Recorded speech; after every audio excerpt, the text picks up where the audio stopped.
Welcome to Valor and Violence. The bodies come with the tide. January 9th, 1288. Bok Dang River Estuary, where brown water meets the Tonkin Gulf. The sun rises over what military historians will later call the greatest naval disaster in Mongol history. But that clinical phrase fails to capture what the fishermen find when they return to these waters after 3 days of hiding in the mangroves. Corpses, thousands of them, floating face down in clusters so dense they form islands of the dead. Yuan dynasty soldiers still wearing their laminated armor, now waterlogged and dragging them toward the riverbed. Mongol cavalry officers tangled in the reins of horses that drowned beneath them. Jurchen Marines from northern China, Korean sailors pressed into service, all reduced to the same bloated anonymity. The river doesn't distinguish between conquerors and conscripts. A Vietnamese engineer named Truong Van stands knee-deep in the shallows, counting, not bodies, there are too many for that, but ships.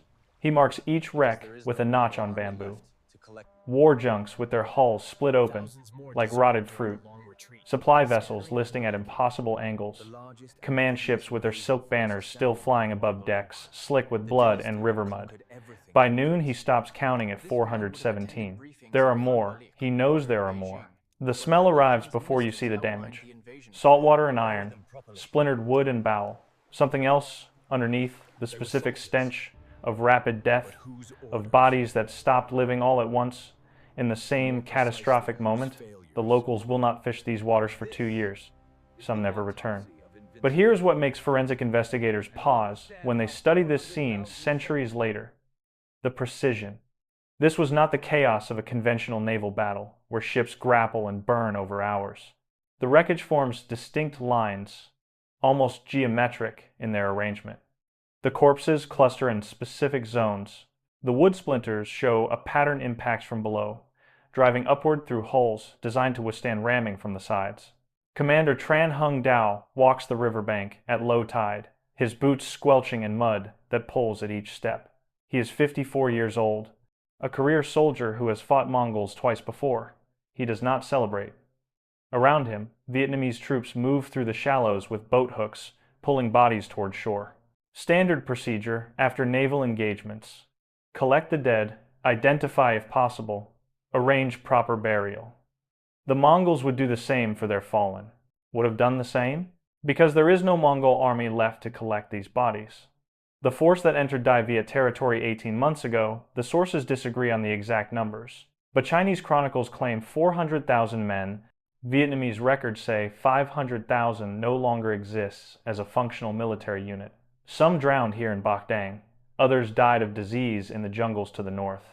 Thousands more deserted during the long retreat, scattering into the highlands where they became bandits or beggars, or simply disappeared into the demographic chaos of 13th century Southeast Asia. The largest amphibious invasion force assembled by the Mongol Empire, the dynasty that conquered everything from Korea to Hungary, has been destroyed by a vassal state they dismissed as a minor obstacle.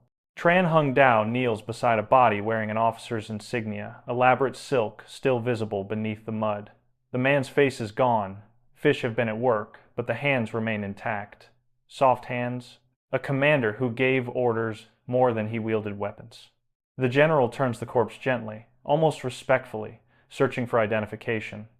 He finds a seal in the officer's belt pouch, characters marking him as a Yuan Naval Deputy Commander, 3rd rank. This man would have attended briefings in Kambalik, modern Beijing, where Kublai Khan's ministers outlined the invasion plan. He would have studied maps showing Dai Viet as a small territory squeezed between Yuan China and Champa, seemingly easy to crush. He would have received intelligence reports, supply manifests, tactical assessments, all pointing toward inevitable Mongol victory. He would have been wrong about everything. Tran Hung Dao replaces the seal, closes the officer's remaining eye. Bury them properly, he tells his men. They were soldiers. They followed orders. But whose orders? And more precisely, whose failures? Because this is not a story about Vietnamese heroism, though that played its part. This is not even primarily a story about Tran Hung Dao's brilliant tactics, though we will examine those in detail. This is an autopsy. A forensic investigation into how an empire that had never lost a major campaign managed to lose an entire army in a country most Mongols could not locate on a map before the invasion began. The bodies in Bakdang River are symptoms. The disease started much earlier, in assumptions that seemed reasonable, in decisions that appeared sound, in a military system so successful it could not imagine its own failure. This is the autopsy of invincibility. And to understand how 400,000 soldiers came to this estuary to die, we must first understand what made them believe they were immortal. Kambalik, spring of 1282, 6 years before the bodies in Bakdang River. The Imperial War Council convenes in the Palace of Accumulated Splendor, where Kublai Khan, now 67 years old, grown heavy from decades of state banquets, and the gout that makes walking agony, reviews maps of his dominion. The scale staggers comprehension. From the Pacific coast to the Black Sea, from Siberian forests to the borders of India, the Mongol Empire and its successor states control more territory than Rome ever imagined. But control is not the same as completion. Minister Bayan, the general who conquered the southern Song dynasty, places a finger on the map. Dai Viet, he says. The name means Great Viet, but on Yuan dynasty maps it appears as Annam the Pacified South, a name that assumes submission not yet achieved. 24 years since we first attempted subjugation, they remain autonomous. The word hangs in the perfumed air like an insult. Understand what victory has taught the Mongols by 1282. In 1211, Genghis Khan united the steppe tribes and created a military instrument of unprecedented efficiency. Within 70 years, his descendants conquered the Khwarezmian Empire, destroyed the Abbasid Caliphate, shattered the kingdoms of Rus, forced Hungary and Poland to their knees, eliminated the southern Song dynasty that had ruled China for 3 centuries. The Mongol tactical playbook, rapid cavalry maneuver, feigned retreats, psychological warfare, systematic siege warfare, had proven universally applicable. Universal. That word matters, because the disease of victory is assumption. When your methods work everywhere from the deserts of Persia to the forests of Europe to the rice paddies of southern China, you begin to believe they will work anywhere. Pattern recognition becomes rigid doctrine. Success calcifies into dogma. Kublai Khan studies the map of Dai Viet. It looks manageable.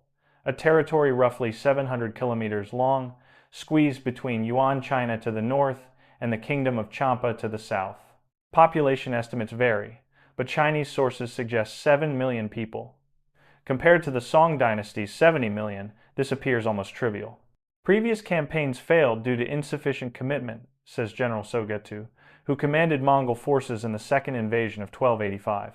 He does not mention that he barely escaped that campaign with his life, that Vietnamese general Tran Quang Khai trapped his army at Ham Tu Quan and inflicted casualties so severe that Sogetu needed 3 years to rebuild his reputation. This time we commit overwhelming force, not a raid, a conquest. The other generals nod. This makes sense within Mongol military philosophy. When facing resistance, increase the application of force until resistance becomes impossible. It worked against the Qin dynasty. It worked against the Song. It will work against Dai Viet. But here is what the Imperial War Council does not discuss in spring of 1282: terrain specificity. The Mongol cavalry revolution depended on open spaces, steppes, plains, valleys, wide enough for rapid maneuver. Southern China had tested this assumption with its rivers and rice paddies. But the Mongols adapted by building a massive navy, by learning siege warfare, by incorporating Chinese military engineers into their system. Dai Viet will test different assumptions. The territory they plan to invade contains few plains suitable for cavalry warfare. The Red River Delta dominates the north, a maze of waterways and rice paddies that flood seasonally. The interior consists of limestone karst mountains, covered in triple canopy jungle, where visibility extends maybe 30 meters. The coastline offers no natural harbors large enough for the invasion fleet being planned. Every geographic feature works against the Mongol method of warfare. But the maps in Kambalik do not show this level of detail. They show a territory, borders, cities marked as strategic objectives. The map is not the terrain, but the generals treat them as equivalent. We will coordinate a three-pronged attack, Bayan explains, moving pieces across the map like it is a game board. Northern Army advances overland from Guangxi. Eastern Fleet lands along the coast. Southern Force invades through Champa. Dai Viet surrounded, supply lines cut, government forced to terms within 6 months. 6 months. The confidence in that number reveals everything about the disease. Mongol campaigns operated on predictable timelines. The invasion of Java, another Southeast Asian target, was projected to take 8 months and succeeded in 7. The conquest of the Song dynasty, despite its size and sophistication, followed projected schedules with remarkable accuracy once siege warfare specialists arrived from Persia. Pattern recognition again. If previous campaigns concluded on schedule, this one will too. Kublai Khan approves the plan. The edict goes forth in summer of 1282. Prepare for major amphibious invasion within 3 years. Mobilize provincial governors from Fujian, Guangdong, Guangxi, and Hunan. Construct ships, train marines. Requisition supplies for 500,000 men. This will be the largest Yuan military operation since the Song dynasty fell. But here is what the edict does not include: contingency planning for unconventional warfare. Intelligence gathering about enemy tactics beyond conventional battle. Supply line security against guerrilla interdiction. Adaptation protocols for terrain fundamentally different from any the Mongols have conquered before. These omissions are not stupidity, they are success bias. When your military system has functioned perfectly for 7 decades across 3 continents, you do not question the system, you execute the system. And execution is exactly what the system will face. Because while Kublai Khan's ministers plan their overwhelming offensive in the perfumed halls of Khanbalik, Tran Hungdao sits in a humid war room in Thanglong, modern Hanoi, studying reports from the first 2 Mongol invasions. He is 48 years old, grandson of Tran Taitong, who founded the Tran dynasty. He has been preparing for this 3rd invasion since the 2nd one ended. He knows they are coming. He knows they will bring overwhelming numbers. He knows their tactics, their timelines, their assumptions, and he knows none of it will save them.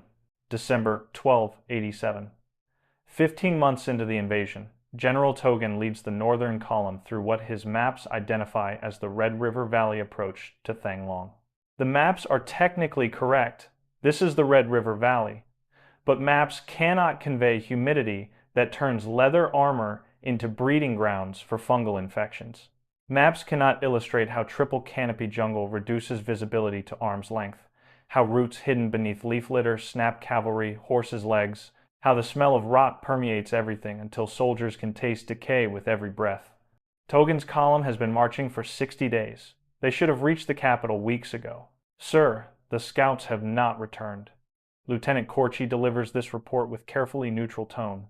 3 days ago, Togan sent a cavalry reconnaissance unit to map the route ahead. Standard Mongol procedure: advance scouts, report terrain and enemy positions. Main force follows verified safe corridors. Except the scouts do not return. Not yesterday, not today. They will never return. This is symptom 1, the disappearance of information. Mongol military superiority depended on intelligence, knowing enemy positions, movements, weaknesses.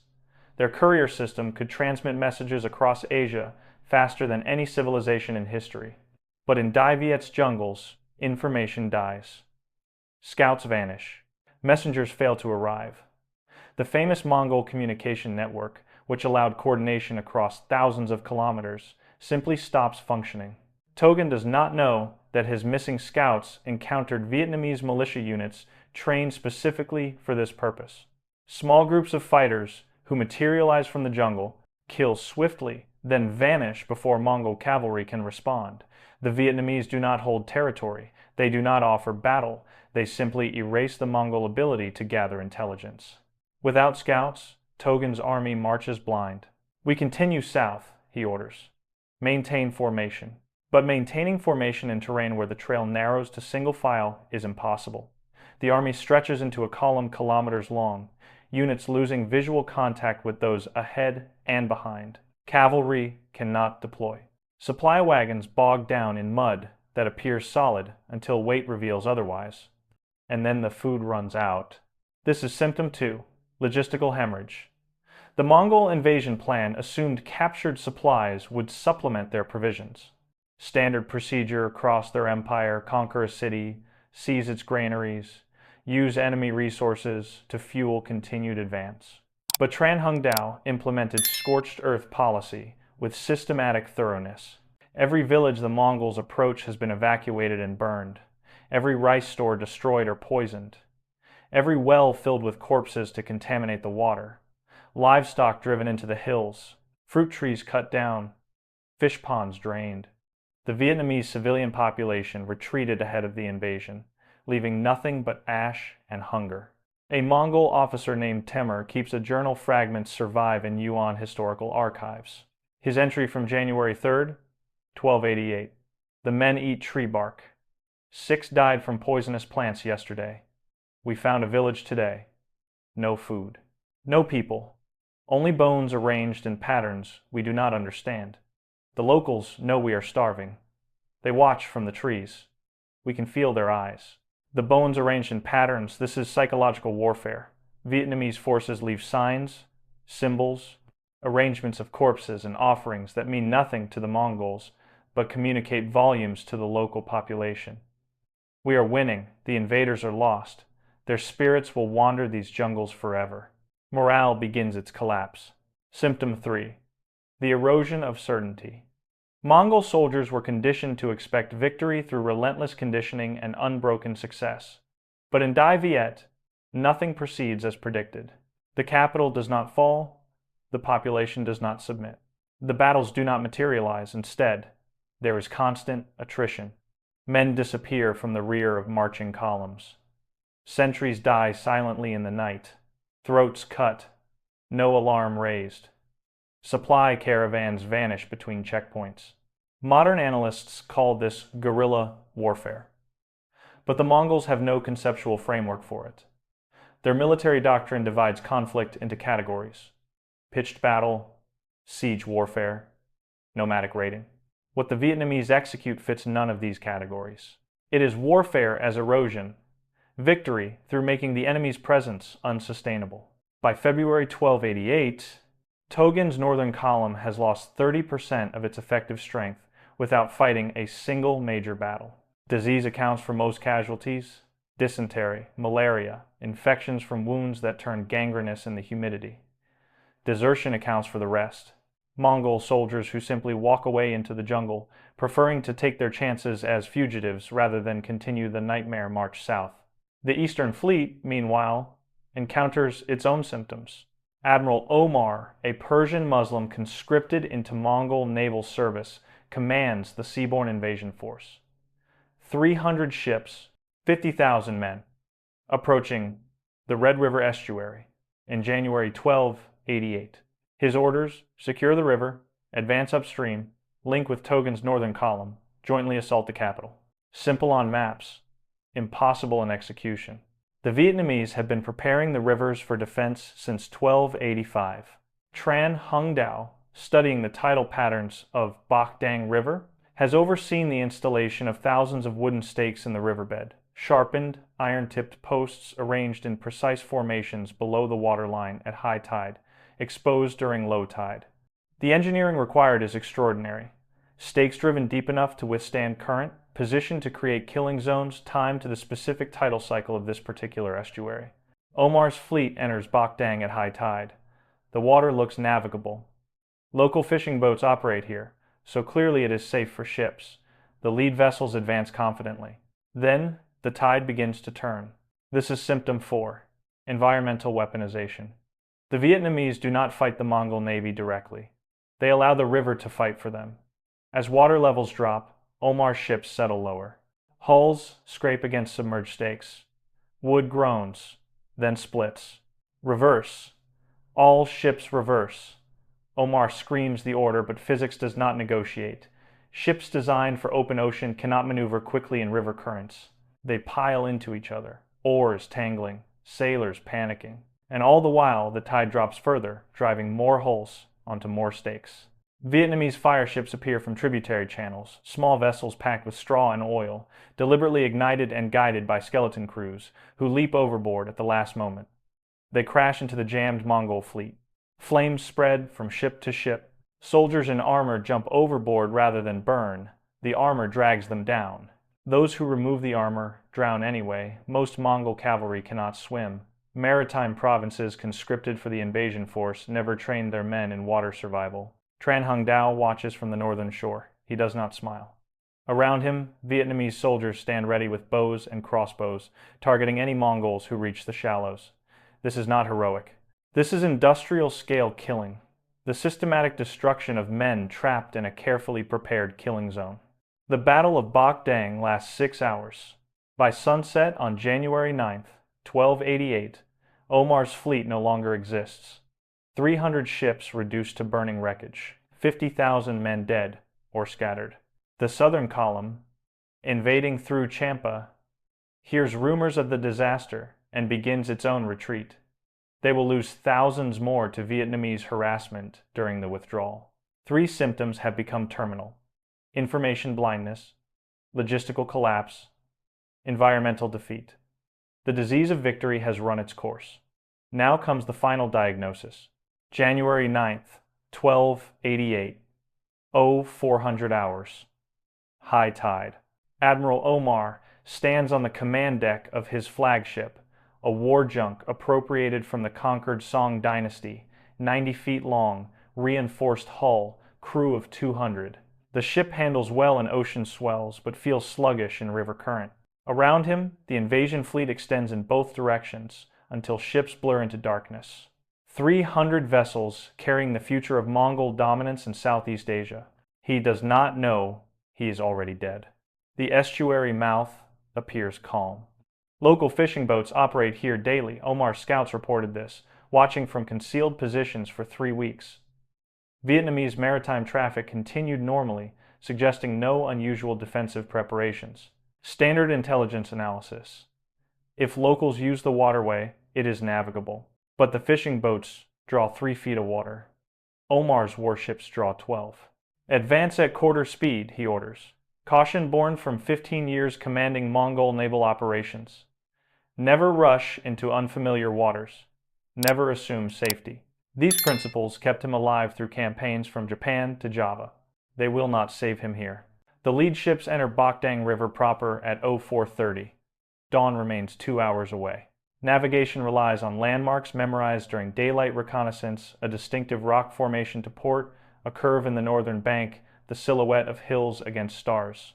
The pilots are competent, former Song dynasty sailors who know these waters better than Omar ever will, but they do not know what lies beneath. 500 hours. The fleet is committed now, ships packed into the river channel in column formation. No room for maneuver. Standard amphibious invasion procedure: secure the river first, establish beachhead second, advance inland third. The tactic worked at Hakata Bay during the Japan invasions. It worked at the Yangtze River crossings during the Song conquest. Pattern recognition suggests it will work here. 5:45. A midshipman notices the waterline dropping against the hull. Sir, tide's turning. Omar checks his calculations. High tide peaked at 0400. They have 6 hours before low tide. Bottoms out plenty of time to advance upriver. Establish positions before water levels become problematic. The math is sound. He has done this calculation on dozens of rivers, but he has never done it in an estuary where someone spent 3 years installing 10,000 sharpened stakes in precisely calculated positions. 600 hours. The first stake punches through a hull 3 ships ahead of Omar's flagship.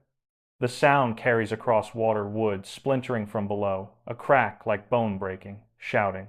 Then screaming as water pours through the breach faster than crew can bail. What was that? Omar demands. Before anyone answers, his own ship shudders. A grinding screech as the keel scrapes something hard. The vessel lurches to starboard. Crew members stumble, grab rigging for balance. The pilot's face goes white. Submerged obstacles, he whispers. We're grounded. Not grounded. Impaled. 06:15. The trap reveals itself in stages. As tide drops, more stakes penetrate more hulls. Ships settle onto forests of spikes, engineered to maximize damage. The formations are not random Vietnamese engineers calculated angles, spacing, depth based on typical ship dimensions. Each stake waits at the precise position to gut a hull as water recedes. 300 ships cannot retreat. They are packed too tightly. Current presses them forward. Ships behind push against ships ahead. The entire fleet compresses into the killing zone like a fist closing. Omar tries to issue orders, but chaos has its own momentum. Captains scream contradictory commands. Oars snap against adjacent vessels. Crews panic, knowing what comes next even before it arrives. 6:30. The fire ships appear. They emerge from tributary channels on both sides, small coastal junks, maybe 40 feet long, decks piled with oil-soaked straw, sails already burning. Each vessel crewed by 3 Vietnamese sailors who guide it toward the densest clusters of Mongol ships, then dive overboard at the last moment. One fire ship crashes into a transport carrying horses for the cavalry units. The animals scream as flames spread. Their panic transfers to every horse on every transport within earshot, a cascade of terror that makes the ships rock violently, throwing more hulls onto more stakes. Another fire ship wedges between 2 warships and explodes. The Vietnamese have packed it with gunpowder charges. Metal fragments shred sails and flesh indiscriminately. Omar watches a 3rd fire ship bearing down on his flagship. Hard to port, but the helm does not respond. They are stuck fast, the keel impaled on 3 separate stakes, driven through the hull below waterline. Pumps cannot keep pace with flooding. The deck tilts 15 degrees to starboard. The fire ship impacts directly amidships. Heat so intense that Omar's beard sinters. Smoke thick enough to choke on. He draws his sword not to fight. There is nothing to fight, but because dying armed is better than dying helpless. 700. Low tide approaches. From the northern shore, Tran Hung Dao observes through the smoke. He has stationed 10,000 archers along the riverbank, positioned to cover every approach to land.